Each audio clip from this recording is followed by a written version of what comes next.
पिछले कुछ दिनों में हमने लगातार ये देखा है कि आरबीआई अपने मॉनेटरी पॉलिसी में लगातार चेंजेस कर रही है। कभी वो रेपो रेट में चेंजेस करती है, कभी बैंक रेट में चेंजेस करती है। ऐसा हो क्यों रहा है? तो कोरोना के चलते कंट्री की इकोनॉमी जो है वो डिफ्लेशन की सिचुएशन में। अब अगर डिफ्लेशन है तो आरबीआई ये चाहेगी कि कंट्री को या इकोनॉमी को थोड़ा सा बैलेंस कंडीशन में बनाकर रखा जाए। तो उसके लिए क्या है, मार्केट में लिक्विडिटी बने, और लिक्विडिटी को बनाने के लिए क्या करना है, रेट को डाउन करना है ताकि लोग ज़्यादा से ज़्यादा डिमांड करें। तो यही सारी चीज़ें जो हैं वो क्या हो रही, एक पॉलिसी बनाई जा रही है। किसके द्वारा?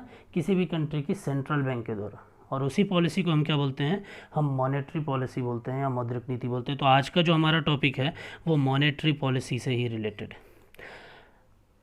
बात करें कि मॉनेटरी पॉलिसी होती क्या है, तो मॉनेटरी पॉलिसी जो होती है वो किसी भी बैंक की या किसी भी कंट्री की, अगर हम बात करें तो किसी भी कंट्री की जो सेंट्रल बैंक होती है उस कंट्री की इकोनॉमी को बैलेंस कंडीशन में चलाने के लिए, ना ज़्यादा इन्फ्लेशन हो ना ज़्यादा डिफ्लेशन हो, एक बैलेंस कंडीशन बना रहे, उसके लिए जो पॉलिसी बनाती है उसी को हम क्या बोलते हैं, मॉनेटरी पॉलिसी बोलते हैं।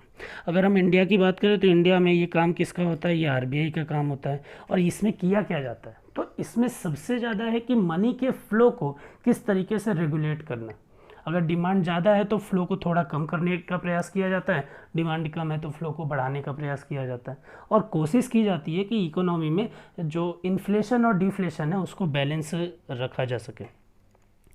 दूसरी चीज़, अगर मॉनेटरी पॉलिसी की बात करूँ मैं तो इसको साल में 2 बार फॉर्मुलेट किया जाता है। कौन कौन से महीने में? तो अप्रैल और अक्टूबर के मंथ में। आपको ये चीज़ याद रखनी पड़ेगी कि अप्रैल और अक्टूबर के मंथ में क्या होता है।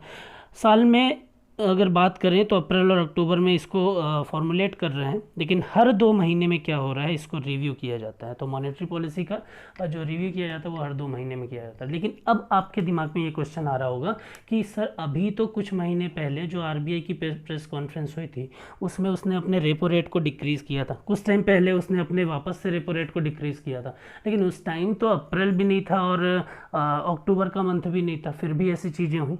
तो आरबीआई ने रूल बनाया है कि मॉनेटरी पॉलिसी जो है वो अप्रैल और अक्टूबर के मंथ में फॉर्मुलेट होंगी, लेकिन जब नीड होगी, अगर मान लीजिए कि डिफ्लेशन है, तो अगर डिफ्लेशन की कंडीशन है या इन्फ्लेशन कंडीशन है तो मार्केट में नीड है ना चेंजेस की, तो उस टाइम ड्यूरेशन में आरबीआई क्या कर रही है, उस टाइम ड्यूरेशन में आरबीआई बोलती है कि हम जब भी नीड होगी, जब भी ज़रूरत होगी परिवर्तन की, हम अपने पॉलिसी में परिवर्तन कर सकते हैं। ये चीज़ आपको समझ में आ गई होगी।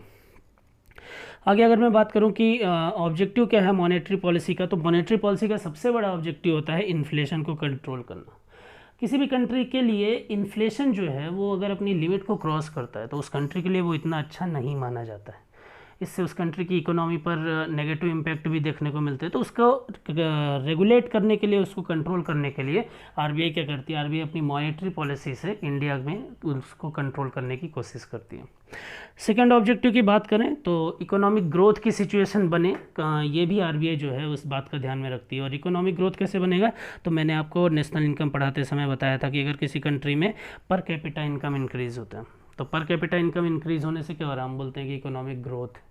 बात समझ में आ रही है? तो इकोनॉमिक ग्रोथ या पर कैपिटा इनकम कब इंक्रीज़ होगा, जब कंट्री की नेशनल इनकम इंक्रीज़ होगी। नेशनल इनकम कब इंक्रीज़ होगा, जब जीडीपी इंक्रीज़ होगी। जीडीपी कब इंक्रीज़ होगा, जब कंट्री का प्रोडक्शन इंक्रीज़ होगा। प्रोडक्शन कब इंक्रीज़ होगा, जब डिमांड इंक्रीज़ होगी। और डिमांड कब इंक्रीज़ होगा, जब लोगों के पास में मनी होगी या पैसा होगा तो वो डिमांड करेंगे। तो आरबीआई क्या करती है, आरबीआई कम से कम उतना पैसे का फ्लो करती है मार्केट में या इकोनॉमी में जिसके डिमांड इंक्रीज़ हो सके, जिससे प्रोडक्शन इंक्रीज़ हो सके, जीडीपी इंक्रीज़ हो सके, और नेशनल इनकम के साथ साथ पर कैपिटा इनकम को इंक्रीज़ किया जा सके, जिससे इकोनॉमिक ग्रोथ की कंडीशन जो है वो यहाँ पर बन सके। बात समझ में आ रही है? तीसरा, इसके ऑब्जेक्टिव की बात करें तो फॉरेन जो करेंसीज़ हैं उनके कंपेयर में जो एक्सचेंज रेट, तो फॉरेन करेंसी के कंपेयर में जो हमारी डोमेस्टिक करेंसी है, कौन सी, रुपया, ठीक है, तो रुपए की वैल्यू को एक स्टेबल कंडीशन में बनाए रखने के लिए भी आरबीआई जो है वो अपने मॉनेटरी पॉलिसी का यूज़ करती है। ठीक है, आगे देखते हैं। अब मॉनेटरी पॉलिसी जो बनाई जाती है उससे रिलेटेड एक कमेटी है, एक समिति है, जिसको हम मौद्रिक नीति समिति या मॉनेटरी पॉलिसी समिति के नाम से, मॉनेटरी पॉलिसी कमेटी के नाम से जानते हैं। कब आया ये, तो 2016 में इसका गठन किया गया था। ठीक है, किसके रिकमेंडेशन के बाद? तो यहाँ पर मैंने सारी चीज़ें जो है वो मेंशन कर दी हैं, आप देख सकते हैं। तो उर्जित पटेल कमेटी के रिकमेंडेशन के बाद में क्या किया गया था? मॉनेटरी पॉलिसी कमेटी जो थी वो इस्टेब्लिश की गई थी। कब? 2016 में। तो 2016 के पहले तक क्या था? तो 2016 के पहले तक की अगर मैं बात करूं तो वहाँ पर टेक्निकल एडवाइजरी कमेटी, ठीक है, वहाँ पर क्या होता था? टेक्निकल एडवाइजरी कमेटी जो थी वो आरबीआई के अंडर में काम करती थी और वो मॉनेटरी पॉलिसी बनाती थी। लेकिन ये जो टेक्निकल एडवाइजरी कमेटी थी वो जो सुझाव देती थी आरबीआई उसको माने, इसके लिए आरबीआई बाध्य नहीं थी। बात समझ में आ रही क्या बोल रहा हूँ? तो कहने का मतलब है कि 2016 के पहले जो टेक्निकली एडवाइजरी कमेटी थी वो मॉनेटरी पॉलिसी का काम करती थी, लेकिन 2016 के बाद क्या कर दिया गया? 2016 के बाद मॉनेटरी पॉलिसी कमेटी जो थी वो इस्टेब्लिश कर दी गई। ठीक है, अब क्या हुआ? अब दिक्कत ये थी कि जो टेक्निकल एडवाइजरी कमेटी थी उसमें जो आरबीआई के गवर्नर थे उनके पास में वीटो पावर होता था। ठीक है, तो यहाँ पर आप ये बोल सकते थे कि भारत में ये जो नीतियाँ बनाई जा रही हैं ये व्यक्ति विशेष के विचारों पर आधारित थी। मतलब कि गवर्नर के हिसाब से अगर ये लगता था कि हाँ रेट में डिक्रीमेंट करना है, रेट में इंक्रीमेंट करना है, तो किस पर बेस था पूरे तरीके से? तो आरबीआई के गवर्नर पर बेस था। तो सिर्फ हम ये बोल सकते थे कि व्यक्ति विशेष के विचारों पर आधारित ये नीतियाँ बनाई जा रही थी। लेकिन जब 2016 में इनको चेंज कर दिया गया उर्जित पटेल कमेटी के बाद, तो मौद्रिक नीति समिति जो बनाई गई उसमें ये बोला गया कि अब यहाँ पर जो भी निर्णय लिए जाएंगे वो किस बेसिस पे लिए जाएंगे? वोट के आधार पर, मत के आधार पर। बात समझ में आ रही है? और क्या बोला गया? तो मौद्रिक नीति समिति की जब मैं बात करूँ तो उसमें ये बोला गया कि इसमें कितने मेंबर होंगे? तो 6 मेंबर होंगे। 6 मेंबर में से आरबीआई के गवर्नर को मिलाकर 6 मेंबर होंगे, ये चीज़ आप याद रखिएगा। ठीक है, अब उस 6 मेंबर में से जो 3 मेंबर होंगे वो किसके होंगे? वो आरबीआई से रिलेटेड होंगे। एक तो होंगे आरबीआई गवर्नर और 2 होंगे आरबीआई से ही। बात समझ में आ रही है? तो टोटल मिलाकर कितने मेंबर हो गए? 3 मेंबर हो गए। आरबीआई से 3 मेंबर हो गए। बचे हुए 6 में से 3 मेंबर किसके होंगे? तो बचे हुए 6 में से 3 मेंबर जो हैं वो सरकार के द्वारा नॉमिनेट किए जाएंगे। बात समझ में आ रही है? अब ऐसा नहीं है कि सरकार जो है वो अपने हिसाब से चीज़ों को चलाने के लिए वो क्या कर दे, बोले कि हाँ हमारे पार्टी के ये नेता हैं, इनको हम मॉनेटरी पॉलिसी कमेटी का पार्ट बनाना चाहते हैं। नहीं, तो उसके लिए भी रूल बनाया गया है। बात समझ में आ रही है? तो क्या रूल बनाया गया है? तो ये बोला गया कि 3 मेंबर तो आरबीआई से आ जाएंगे, लेकिन जो बचे हुए 3 मेंबर हैं उनको सरकार नॉमिनेट करेगी। और ये जो 3 मेंबर नॉमिनेट हो रहे हैं ये इकोनॉमिक और इकोनॉमिक अफेयर्स फील्ड के एक्सपर्ट होने चाहिए। ये इस फील्ड से बाहर के व्यक्ति नहीं होने चाहिए, पॉलिटिकल बैकग्राउंड से रिलेटेड व्यक्ति नहीं होने चाहिए, बल्कि किससे रिलेटेड होने चाहिए? इकोनॉमिक के एक्सपर्ट होने चाहिए। बात समझ में आ रही है? तो यहाँ पर क्या बोला गया? यहाँ पर ये जो 3 मेंबर है वो आरबीआई से आ गए, और 3 मेंबर कहाँ से आ गए? 3 मेंबर आ गए 6 में से गवर्नमेंट के द्वारा नॉमिनेट किए गए। अब क्या हुआ? अब टोटल जो 6 मेंबर हो गए उन 6 मेंबर के द्वारा वोट किया जाएगा, लेकिन मेजॉरिटी होने पर एग्जीक्यूशन हो जाएगा किसी भी पॉलिसी का। लेकिन अगर मान लीजिए कि सिचुएशन ये बनी कि टाई हो गया, ठीक है, 3 मेंबर और 3 मेंबर, मतलब कि 3 वोट और 3 वोट पे टाई हो गया, तो वैसी कंडीशन में क्या होगा? तो वैसी कंडीशन में जो फाइनल डिसीजन लेने का अधिकार होगा टाई होने के केस में वो किसका है? वो आरबीआई के गवर्नर के पास में। तो आरबीआई के गवर्नर के पास में ये अधिकार है कि वो क्या करे? टाई होने के केस में अपना मत जहां जिस भी पक्ष में देगा उस पक्ष को क्या कर दिया जाएगा? एग्जीक्यूट कर दिया जाएगा। बात समझ में आ रही है? तो लेकिन यहाँ हो क्या रहा है? यहाँ पे सारी चीज़ें जो हैं वो वोटिंग से हो रही हैं। यहाँ पर कोई ऐसा नहीं हो रहा है कि व्यक्ति विशेष के विचारों पर आधारित चीज़ें नहीं हो रही। बात समझ में आ रही क्या बोल रहा हूँ?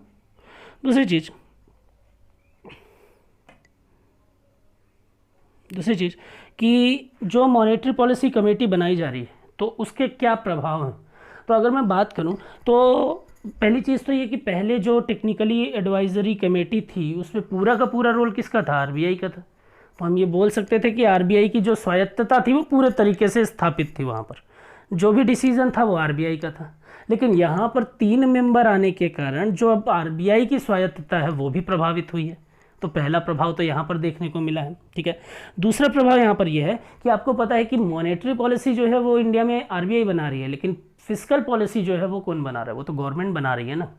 तो यहाँ पर अगर गवर्नमेंट से रिलेटेड लोग अगर मॉनेटरी पॉलिसी कमेटी का पार्ट होंगे तो वो क्या कर सकते हैं? वो मौद्रिक नीतियों और राजकोषीय नीतियों में सामंजस्य बैठा सकते हैं।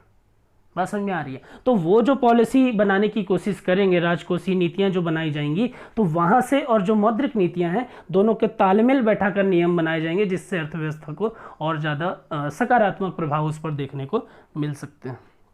बात समझ में आ रही है? तो ये क्या था? ये था मॉनेटरी पॉलिसी कमेटी, जो आपको समझ में आ गया होगा।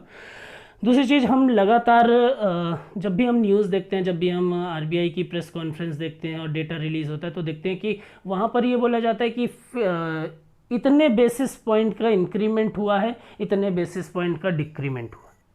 बात समझ में आ रही है? रेपो रेट में इतने बेसिस पॉइंट से हमने क्या किया है? वृद्धि की है। और रेपो रेट में इतने बेसिस पॉइंट से हमने क्या किया है? कमी दर्ज की है। तो ये बेसिस पॉइंट क्या होता है? तो बेसिस पॉइंट का मतलब होता है, यहाँ पर मैंने आपको समझाने के लिए बताया, कुछ भी नहीं है, सीधा सीधा है कि 100 बेसिस पॉइंट मतलब 1% होता है।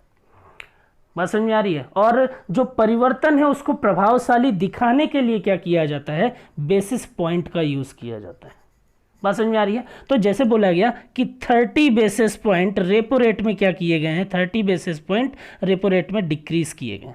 तो अगर 30 बेसिस पॉइंट डिक्रीज किए गए तो हम मान लेते हैं कि पहले जो रेपो रेट था, हम मान लेते हैं कि पहले जो रेपो रेट था वो 4% था। सॉरी, हम मान लेते हैं कि पहले जो रेपो रेट था वो कितना था? वो 4% था, मान लेते हैं। अब उसमें भी बोला गया कि 30 बेसिस पॉइंट का हमने क्या कर दिया? डिक्रीमेंट कर दिया। तो 30 बेसिस पॉइंट, 100 बेसिस पॉइंट का मतलब 1% होता है, 30 बेसिस पॉइंट 0.30। बात समझ में आ रही क्या बोल रहा हूँ? तो कहने का मतलब ये है कि जब भी हम क्या करते हैं, हम परसेंटेज के फॉर्म में ना दिखाकर पॉइंट के फॉर्म में दिखाते, तो हमको लगता है कि एक बड़े आकार में परिवर्तन किया गया। हम अगर ये बोलते हैं कि 0.3% का परिवर्तन हुआ है, और हम ये बोलते हैं कि 30 बेसिस पॉइंट का परिवर्तन हुआ, तो सुनने में तो ये लगता है ना कि एक बड़ा प्रभाव डालेगा ये। तो उसी को हम रिप्रेजेंट करने के लिए क्या करते हैं? हम बेसिस पॉइंट टर्म का यूज़ करते हैं, आरबीआई बेसिस पॉइंट टर्म का यूज़ करती है। तो आपको इतनी बात समझ में आ गई होगी कि बेसिस पॉइंट का मतलब क्या है। बेसिस पॉइंट का मतलब है कि पॉइंट, परसेंटेज को आप पॉइंट में शो कर रहे हैं, बस इतनी सी बात है। बात समझ में आ रही है? आरबीआई जब भी अपना डेटा देगी वो बेसिस पॉइंट के बेसिस पर ही अपने चेंजेस को और अपने डेटा को शो करती है। ठीक है, आगे देखिए। अब मॉनेटरी पॉलिसी जो बनाई जाती हैं, जो मॉनेटरी पॉलिसी एग्जीक्यूट होती हैं, उनको एग्जीक्यूट करने के लिए आरबीआई के पास में कुछ टूल होते हैं। क्या क्या टूल होते हैं? तो आरबीआई के पास में जो टूल हैं उसमें मेनली दो प्रकार के टूल हैं। एक होता है ट्रेडिशनल टूल और एक होता है non traditional tool. Traditional tool की अगर मैं बात करूं तो ट्रेडिशनल टूल या परंपरागत उपकरण का मतलब होता है कि जो हमको पता है कि ये परंपरा चली आ रही, हमको पता है कि एक पर्टिकुलर टाइम ड्यूरेशन के बाद में ये चीज़ें एग्जीक्यूट होंगी ही होंगी, तो उसको हम क्या बोल देते हैं? उसको हम बोल देते हैं ट्रेडिशनल टूल। बात समझ में आ रही है? जैसे कि रेपो रेट हो गया, बैंक रेट हो गया, रिवर्स रेपो रेट हो गया, ओएमओ हो गया, तो ये सारे क्या हैं? ये ट्रेडिशनल टूल है। और हमको ये पता है कि कुछ चीज़ें ऐसी हैं जो मार्केट की नीड के हिसाब से ही एग्जीक्यूट होती हैं, उनको हम क्या बोल देते हैं? नॉन ट्रेडिशनल, गैर परंपरागत उपकरण।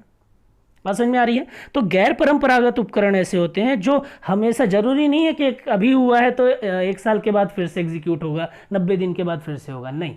मार्केट में अगर नीड है तो वो 10 दिन के बाद भी होगा, नीड नहीं है तो वो 10 साल के बाद भी होगा, नहीं होगा। बात समझ में आ रही है? तो उनको हम क्या बोलते हैं? उनको हम नॉन ट्रेडिशनल टूल बोलते हैं। नॉन ट्रेडिशनल टूल तो आपने देखा है कि जैसे नोटबंदी की गई, तो नोटबंदी जो है, डिमोनेटाइजेशन जो है, वो नॉन ट्रेडिशनल का ही एक एग्जाम्पल है। बात समझ में आ रही है? आगे बात करते हैं। अब क्या हुआ? अब जो ये अब ये जो ट्रेडिशनल है, जो नॉन ट्रेडिशनल टूल है, इनको भी क्या किया गया? डिवाइड किया गया। तो जब मैं ट्रेडिशनल टूल की बात करता हूँ तब वहाँ पर क्या होता है? जब मैं ट्रेडिशनल टूल की बात करता हूँ तो वहाँ पर क्या होता है? उसको भी 2 प्रकार में डिवाइड कर दिया। अब आप एक चीज़ याद रखिएगा कि जो ट्रेडिशनल टूल, ठीक है, वहाँ पर आरबीआई क्या करती है? आरबीआई बैंक में रेगुलेशन करेगी, और आरबीआई मानती है कि बैंक में रेगुलेशन करने से मार्केट में या कस्टमर के पास अपने आप रेगुलेशन हो जाता है। ठीक है, आरबीआई मानती है कि बैंक में रेगुलेशन करने से कस्टमर या मार्केट में अपने आप रेगुलेशन हो जाए। नॉन ट्रेडिशनल में क्या होगा कि आरबीआई गवर्नमेंट के साथ में मिलकर, जो है, आरबीआई गवर्नमेंट के साथ में मिलकर सीधे तौर पर कहाँ रेगुलेशन करेगी? मार्केट में। बात समझ में आ रही है? तो जब भी ट्रेडिशनल टूल होंगे तो आरबीआई का रेगुलेशन बैंकिंग सिस्टम में होगा, नॉन ट्रेडिशनल होंगे तो गवर्नमेंट के साथ में मिलकर सीधे मार्केट में रेगुलेशन होगा। ठीक है, लेकिन पहले आरबीआई कोशिश करती है कि ट्रेडिशनल टूल से चीज़ें जो है वो नॉर्मल कंडीशन पे आ जाएं। अगर ये फेल होती हैं तो फिर चीज़ों को, नॉन ट्रेडिशनल चीज़ों को हम एग्जीक्यूट करते हैं। तो यहाँ पर मैं आपको बोल रहा हूँ कि ये जो ट्रेडिशनल टूल हैं ये मेनली 2 टाइप के होते हैं। एक होता है क्वांटिटेटिव टूल और एक होता है क्वालिटेटिव टूल। एक को हम मात्रा के बेसिस पर हम क्या करते हैं? रेगुलेट करने की कोशिश करते हैं, और एक में क्वालिटी के बेसिस पर। बात समझ में आ रही है? अब देखिए, अगला अगर बात करूं तो क्वांटिटेटिव टूल में भी क्या है? 6-7 कुछ टूल बनाए गए हैं और उनका यूज़ करके हम चीज़ों को रेगुलेट कर सकते हैं, हम इन्फ्लेशन डिफ्लेशन या लिक्विडिटी को कंट्रोल कर सकते हैं। तो क्या क्या है क्वांटिटेटिव टूल में? कैश रिजर्व रेशियो नगद आरक्षित अनुपात, स्टेचुअरी लिक्विडिटी वैधानिक तरलता अनुपात, बैंक रेट, बैंक दर, repo rate, reverse repo rate, marginal standing facility या सीमांत स्थायी सुविधा और ओपन मार्केट ऑपरेशन या खुली बाजार की प्रक्रिया। अब आपने ये देखा है कि इनमें कुछ रेट होते हैं, तो प्रेजेंट में क्या रेट चल रहा है, तो मैंने आरबीआई की साइट से ये चीज़ें निकाली हैं। और मैं बार बार बोलता हूँ कि आप जब भी कोई डेटा फेस करें या जब भी कोई डेटा को आप निकालें, हमेशा ऑफिशियल साइट से ही डेटा को निकालें, ठीक है। तो यहाँ पर जो CRR है वो 3% कर दिया गया है, SLR 18% है, रेपो रेट जो है वो 4% है, रिवर्स रेपो रेट 3.35% है, मार्जिनल स्टैंडिंग फैसिलिटी और बैंक रेट जो है वो 4.25% है।